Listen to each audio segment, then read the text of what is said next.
Nós saudamos a todos com a paz do Senhor. Hoje nós estamos meditando no capítulo 21 do livro de 2 Reis, do verso 10 ao 18. O tema, arrependimento de Manassés. O texto bíblico nos diz assim: E o Senhor disse por meio dos seus servos os profetas: Manassés, rei de Judá, cometeu estes atos repugnantes. Agiu pior do que os amorreus que o antecederam, e também levou Judá a pecar com os ídolos que fizera. Portanto, assim diz o Senhor, o Deus de Israel: causarei uma tal desgraça em Jerusalém e em Judá, que os ouvidos de quem ouvir a respeito ficarão zumbindo. Estenderei sobre Jerusalém o fio de medir utilizado contra Samaria, e o fio de prumo usado contra a família de Acabe. Limparei Jerusalém como se limpa um prato, lavando-o e virando-o de cabeça para baixo. Abandonarei o remanescente da minha herança e o entregarei nas mãos de seus inimigos.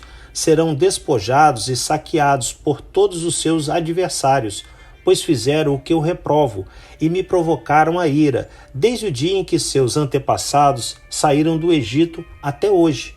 Manassés também derramou tanto sangue inocente que encheu Jerusalém de um extremo ao outro.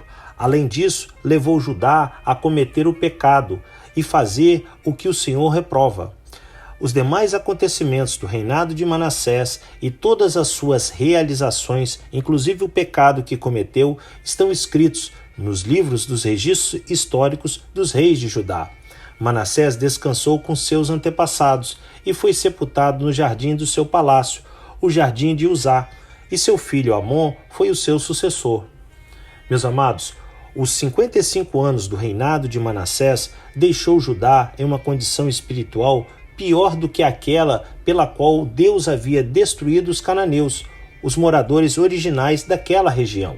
Devido às abominações e pecados cometidos por ele, Deus, em sua graça e misericórdia, enviou e falou por intermédio dos profetas Oséias, Joel, Naum, Abacuque e Isaías, o advertindo e admoestando que os seus atos iriam trazer a desgraça para Judá e o fim de Jerusalém, assim como tinha acontecido com o reino do norte e Samaria. A situação era tão grave que o Senhor chegou a falar que iria abandonar o seu povo, entregando-os nas mãos de seus inimigos, como presas para serem despojados por causa de tanta maldade. Maldade essa que vinha se acumulando desde quando o povo hebreu saíra do Egito até aqueles dias. Além de todas essas coisas, Manassés foi um cruel perseguidor de todos aqueles que o confrontaram, derramando sangue inocente de bons homens em toda Jerusalém, como a horrenda morte de Isaías, que, segundo a tradição rabínica, fugindo da perseguição do rei, se escondeu em uma árvore, mas foi encontrado e, por ordem de Manassés, cerrado ao meio, aumentando ainda mais o peso de seus pecados diante de Deus. Hebreus 11:37.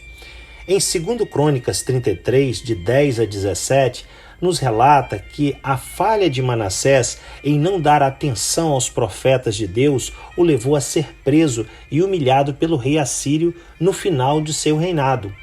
Uma vez no exílio, ele se arrependeu com sinceridade, se humilhou e orou ao Senhor, que ouviu e atendeu ao seu pedido. O trouxe de volta para Jerusalém e restaurou o seu reino. Manassés concluiu em seu coração que o Senhor é Deus. Implementou muitas reformas estruturais e religiosas para reparar os danos causados por ele mesmo. Mas seus esforços reformistas não aconteceram a tempo de evitar a crescente apostasia de Judá. Por isso, com a ascensão de seu filho Amon ao trono, a maldade espiritual em Judá aflorou ainda mais. Manassés é um fantástico exemplo da graça restauradora de Deus através de sua infinita misericórdia. O que o Senhor fez com a vida dele pode e está disposto a fazer na vida de qualquer um que o deseje, basta somente querer. Esta oportunidade foi concedida também para os gentios, os que não são judeus, a partir da morte e ressurreição de Jesus.